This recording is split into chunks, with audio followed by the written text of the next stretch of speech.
आपने एक खबर पड़ी होगी कि एलन मस्क ने अपनी नई पार्टी बना ली है, अमेरिका पार्टी की घोषणा की है। अब अंतर्राष्ट्रीय मीडिया इसके बारे में क्या कह रहा है, और आप सभी जानते हैं कि डोनाल्ड ट्रंप की और एलन मस्क की दोस्ती काफी चर्चा में रही है।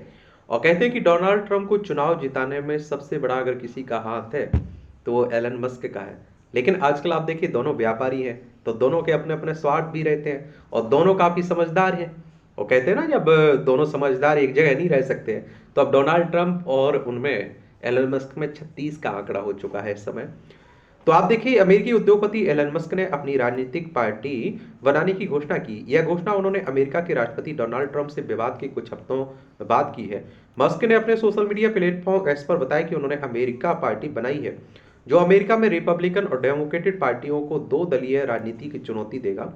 और एलन मस्क अमेरिका पार्टी को उन 80% मतदाताओं की आवाज बताते हैं जो दोनों प्रमुख पार्टियों रिपब्लिकन डेमोक्रेट से संतुष्ट नहीं है। हालांकि अभी यह साफ नहीं है कि इस पार्टी को अमेरिका के चुनाव आयोग में औपचारिक रूप से दर्ज कराया गया या नहीं। मस्क ने यह भी नहीं बताया कि पार्टी का नेतृत्व कौन करेगा, इसकी संरचना कैसी होगी। और अमेरिका में देखिए, एक और चुनाव का नियम है कि वहां जिसका जन्म हुआ होगा वही आप देखते हैं कि क्या वहां चुनाव लड़ सकता है राष्ट्रपति का। और इनका अफ्रीका में आप देखते हैं, इनका तो जन्म हुआ ना एलन मस्क का। तो अब देखते हैं बाकी इनका होता है कि नहीं, एक यहाँ वहां लड़ पाते हैं या किसे लड़ाते हैं, ये तो आने वाला वक्त ही बताएगा। मस्क ने इस नई पार्टी की बात पहली बार तब उठाई थी जब उनका डोनाल्ड ट्रंप से विवाद हुआ था। इस झगड़े के बाद मस्क ट्रंप सरकार से अलग हो गए और फिर ट्रंप के साथ तीखी सार्वजनिक बहस में शामिल हो गए थे। मस्क ने अपनी पार्टी के ऐलान के साथ कहा कि अभी वह सिर्फ 2 या 3 सेनेट सीटों और 8 से 10 हाउस डिस्ट्रिक्ट्स पर फोकस करेंगे। अमेरिका में हर 2 साल में सभी 435 यूएस हाउस ऑफ रिप्रेजेंटेटिव सीटों के लिए चुनाव कराए जाते हैं। इसके अलावा सीनेट के 100 सदस्यों में से लगभग एक तिहाई, जो 6 साल का कार्यकाल पूरा करते हैं, हर 2 साल में चुने जाते हैं। इन्हीं सदस्यों पर मस्क की नजर है। एलन मस्क ने पार्टी क्यों बनाई, ये भी सवाल आ रहा है। ट्रंप के विवाद के बाद एलन मस्क ने एक्स पर एक पोल चलाया था जिसमें उन्होंने लोगों से पूछा कि क्या अमेरिका में एक नई राजनीतिक पार्टी होनी चाहिए। इसमें ज्यादातर यूजर्स ने नई पार्टी का समर्थन किया था। शनिवार को उसी पोल का जिक्र करते हुए मस्क ने लिखा, पोल के हिसाब से आप लोग एक नई पार्टी चाहते हैं, अब वह आपको मिलेगी। हम देश को गैर जरूरी खर्च और भ्रष्टाचार से बर्बाद करने वाले एक पार्टी सिस्टम में जी रहे हैं, ना कि लोकतंत्र में। आज अमेरिका पार्टी बनाई गई ताकि आपको दोबारा आपकी आजादी मिल सके। शनिवार तक अमेरिकी फेडरल इलेक्टोरल कमीशन ने एक ऐसा कोई दस्तावेज प्रकाशित नहीं किया था जिससे पता चल सके कि यह पार्टी औपचारिक रूप से पंजीकृत हो चुकी है।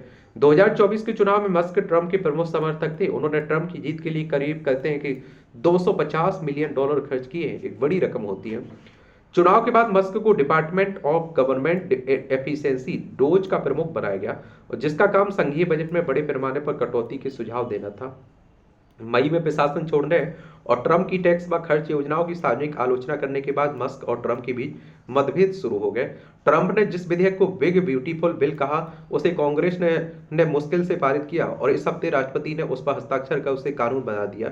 मस्क ने इस विधेयक को देश को दिवालिया करने वाला बताया। जवाब में ट्रंप ने मस्क की कंपनियों जैसे टेस्ला एक्सपेक्स की सब्सिडी बंद करने और उसे देश से निकालने तक की धमकी दे दी। बिग ब्यूटीफुल कानून में भारी सरकारी खर्च और टैक्स कटौती शामिल है। अनुमान है कि अगले 10 सालों में यह अमेरिका के बजट घाटे में $3 ट्रिलियन से ज्यादा की धनराशि जोड़ेगा। अब बात आती है, क्या यह असली कोशिश है या फिर दबाव की रणनीति है।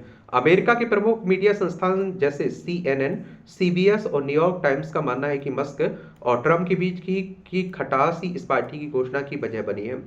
वॉशिंगटन पोस्ट ने लिखा है कि मस्क का ट्रंप समर्थक से आलोचक बनना उनके राजनीतिक रूप में बड़ा बदलाव है, क्योंकि पहले उनका झुकाव रिपब्लिकन पार्टी की तरफ था।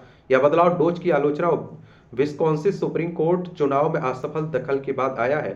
न्यूज वीक मैगजीन ने अपनी रिपोर्ट में मस्क और ट्रंप की भी सार्वजनिक बहस का जिक्र किया, जो एक्स और ट्रू सोशल पर चली। उन्होंने लिखा कि ट्रंप का दावा है कि मस्क का विरोध इलेक्ट्रिक वाहन पर टैक्स छूट खत्म होने से जुड़ा है और जिससे टेस्ला को नुकसान हो सकता है। कतर के मीडिया संस्थान अल जजीरा ने राजनीतिक विशेषज्ञ थॉमस गिफ्ट का हवाला दिया, और जिन्होंने मस्क की पार्टी की योजना को एक चाल बताया, यानी मस्क वास्तव में पार्टी बनाना नहीं चाहते बल्कि रिपब्लिकन पर दबाव बनाना चाहते हैं। थॉमस गिफ्ट ने अल जजीरा से कहा यह एलन मस्क की एक चाल है। वह अच्छी तरह जानते हैं कि डेमोक्रेट और रिपब्लिकन पार्टियों की मजबूत संगठनात्मक ताकत से पार पाना बेहद मुश्किल है। गिफ्ट ने कहा कि पार्टी बनाना तो संभव है, लेकिन अमेरिकी कांग्रेस में सीटें जीतना पूरी तरह से अलग मामला है। सीबीएस न्यूज ने इस मामले पर चुनाव विशेषज्ञ ब्रैड कैपल से बातचीत की। कैपल ने बताया कि अमेरिका के कानून डेमोक्रेट और रिपब्लिकन को फायदा पहुंचाते हैं। मस्क को कानूनी चुनौतियों जैसे बैलेट एक्सेस के लिए हस्ताक्षर को लेकर सामना करना पड़ेगा। एक राष्ट्रीय पार्टी बनाने में कई साल लग सकते हैं, इसलिए 2026 को लिए उनकी योजना अव्यवहारिक लगती है। और मस्क के सामने चुनौतियां क्या है? एलन मस्क ने पार्टी की घोषणा कर दी है, लेकिन अमेरिका की दो दलीय प्रणाली, राज्यवार बैलेट सिस्टम, रजिस्ट्रेशन प्रक्रिया, धन जुटाना, मतदाता समर्थन की कमी जैसी समस्याएं सामने हैं। जानकारों का कहना है कि मस्क के पास संसाधन तो है, लेकिन राजनीतिक धैर्य और जमीनी संगठन की कमी एक बड़ी अड़चन हो सकती है। न्यूयॉर्क टाइम्स का कहना है कि एलन मस्क ने यह दिखाया कि वह अपने संसाधनों का इस्तेमाल बड़े फैसले लेने में कर सकते हैं, लेकिन उनका एक लंबा इतिहास यह भी रहा कि वह कई बार अपनी कही हुई बातों को पूरा नहीं करते हैं। मस्क ने जब डिपार्टमेंट ऑफ गवर्नमेंट एफिशिएंसी का नेतृत्व किया, तब उन्होंने कई सरकारी योजनाओं और बजट में कटौती कराई, लेकिन बाद में जब उनका ट्रंप से टकराव हुआ तो उन्होंने राष्ट्रपति के घरेलू नीतियों से जुड़े बड़े बिल पर नाराजगी जताई। और पिछले महीने मस्क ने सोशल मीडिया पर इस कानून को भयावह बताया था। उन्होंने कहा था कि यह अमेरिका के पहले से ही भारी बजटीय घाटे को और बढ़ा देगा। अमेरिका की चुनाव प्रणाली विनर ट्रैक ऑल के सिद्धांत पर आधारित है, जिसमें तीसरी पार्टी के लिए जगह बनाना बहुत मुश्किल होता है। जॉर्ज टाउन यूनिवर्सिटी के प्रोफेसर हांस नोएल ने कहा कि अमेरिका में ऐसी संस्थाएं नहीं है जो बहुदलीय व्यवस्था को प्रभावी रूप से कामयाब होने का मौका दें। दूसरे लोकतांत्रिक देशों की तरह यहां 20 से 30% वोट पाने पर भी कोई सीट नहीं मिलती, इसलिए छोटी पार्टियों के लिए टिकना बेहद कठिन है।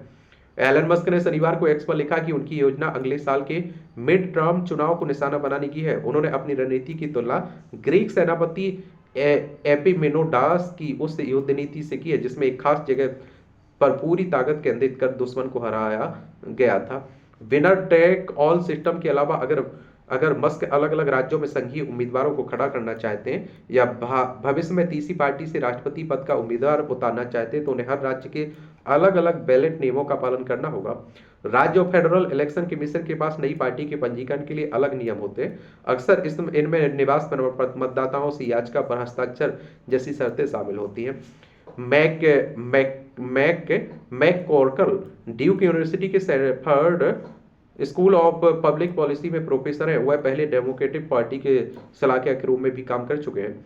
अमेरिकी अखबार वॉशिंगटन पोस्ट से बातचीत में प्रोफेसर मैककॉर्कल ने कहा कि ये नियम बहुत बड़ी चुनौती बन सकते हैं। हालांकि मस्क के पास इतना पैसा है कि वह यह सब काम करा सकते हैं।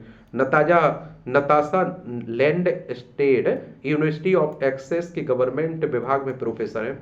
अल जजीरा से बातचीत में नताशा ने कि मस्क के पास निश्चित रूप से इतनी आर्थिक ताकत है कि वह रिपब्लिकन पार्टी के लिए परेशानियां खड़ी कर सकते हैं, पार्टी तीसरी खड़ी कर सकते हैं, लेकिन यह तय नहीं कि वह इतना जोखिम उठाएंगे या नहीं। उन्होंने यह भी जोड़ा कि अमेरिकी मतदाताओं के बीच नई पार्टी के लिए बहुत उत्सुकता है। नताशा ने का कहना है कि यह बिल अमेरिका का केवल ब्याज के रूप में सैकड़ों अरब डॉलर खर्च करने पर मजबूर करेगा।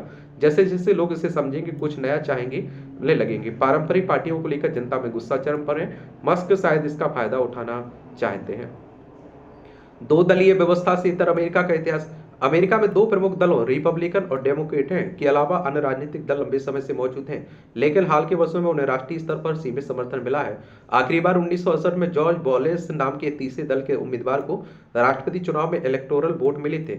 तब अमेरिका के 5 दक्षिणी राज्यों में जॉर्ज वॉलेस को वोट दिया था, जो अमेरिकी इंडिपेंडेंट पार्टी के उम्मीदवार थे। अरबपति व्यवसायी रॉस पेरोट को 1992 में लगभग 19% लोकप्रिय वोट मिले थे और उन्हें कोई इलेक्टोरल कॉलेज वोट नहीं मिला था। नोएल ने बताया कि पेरोट ने आश्चर्यजनक रूप से अच्छा प्रदर्शन किया था, लेकिन वह किसी भी राज्य में पहले नंबर पर नहीं आए और जिस तरह से इलेक्टोरल सिस्टम काम करता है उसका मतलब उन्हें कुछ नहीं मिला। साल 2000 में राष्ट्रपति पद के लिए अभियान में राल्फ नैडर की ग्रीन पार्टी का प्रभाव फ्लोरिडा में दिखा, लेकिन वह कोई इलेक्टोरल वोटर हासिल नहीं कर पाए। 1912 में प्रोग्रेसिव पार्टी के थियोडोर रूजवेल्ट ने 27.4% लोकप्रिय वोट, 88 इलेक्टोरल वोट हासिल किए थे, जो अमेरिकी इतिहास में तीसरी पार्टी के बेहतरीन प्रदर्शन में से एक था। तीसरी पार्टी ने कई चुनाव में वोट विभाजन का प्रभाव पैदा किया, जिसमें मुख्य दलों को फायदा या नुकसान झेलना पड़ा। 1920 के बाद केवल कुछ मामलों में ही तीसरी पार्टी ने राज्यों में जीत हासिल की है। अमेरिका में नई राजनीतिक पार्टी बनाने की चुनौतियां। अमेरिका में एक नई राजनीतिक पार्टी बनाना सुनने में जितना आसान लगता है, असल में उतना ही जटिल और लंबी प्रक्रिया है। एलन मस्क की हालिया अमेरिकी पार्टी के घोषणा के बाद यह सवाल फिर उठा है कि क्या वाकई कोई नया दल अमेरिका की राजनीति में पैर जमा सकता है। तो आप देखिए, किसी भी नई पार्टी को सबसे पहले एक औपचारिक नाम तय करना होता है। इसके साथ ही उसके एक घोषणा पत्र, संगठनात्मक ढांचे की जरूरत होती है, जैसे पार्टी अध्यक्ष, कोषाध्यक्ष, अन्य पदाधिकारी। यह ढांचा राज्य और राष्ट्रीय स्तर पर काम करने के लिए तैयार किया गया। अगर पार्टी अमेरिका में राष्ट्रपति, सीनेट या हाउस ऑफ रिप्रेजेंटेटिव जैसे संघीय चुनाव लड़ना चाहती है तो उसे फेडरल इलेक्शन कमीशन में रजिस्ट्रेशन कराना पड़ता है। साथ ही पार्टी को चंदा जुटाने, खर्च करने के लिए पारदर्शी नियमों का पालन करना होता है। अमेरिका में सबसे बड़ी चुनौती बैलेट एक्सेस यानी कि चुनावी मतपत्र पर पार्टी का नाम आना। इसके लिए हर राज्य में अलग अलग कानूनी नियम होते हैं और कई राज्यों में हजारों वैध नागरिकों के हस्ताक्षर जुटाना अनिवार्य होता है। कुछ राज्यों में पिछले बार के चुनाव में तय प्रतिशत वोट हासिल करने की शर्त होती है। पार्टी को चलाने, उम्मीदवार उतारने, प्रचार करने के लिए भारी धन की जरूरत होती है। इसके लिए मुझे निजी दानदाताओं और समर्थकों से चंदा जुटाना पड़ता है। साथ ही प्रचार अभियान में खर्च की सीमा, पारदर्शिता बनाए रखने के लिए एफईसी के कड़े नियमों का पालन करना होता है। इसके अलावा राष्ट्रपति चुनाव अभियान के दौरान टीवी पर होने वाले राष्ट्रीय बहसों में शामिल होने के लिए उम्मीदवार को 15% राष्ट्रीय समर्थन पोल सर्वे के आधार पर दिखाना होता है। एलन मस्क के पास पैसे की कमी नहीं, लेकिन उनके लिए नई पार्टी बनाकर चुनाव लड़ना आसान नहीं होगा। बाकी देखते हैं क्या होता है, ये तो आने वाला वक्त ही बताएगा। धन्यवाद। आप लोग क्या सोचते हैं, अपनी राय आप लोग जरूर बताइए।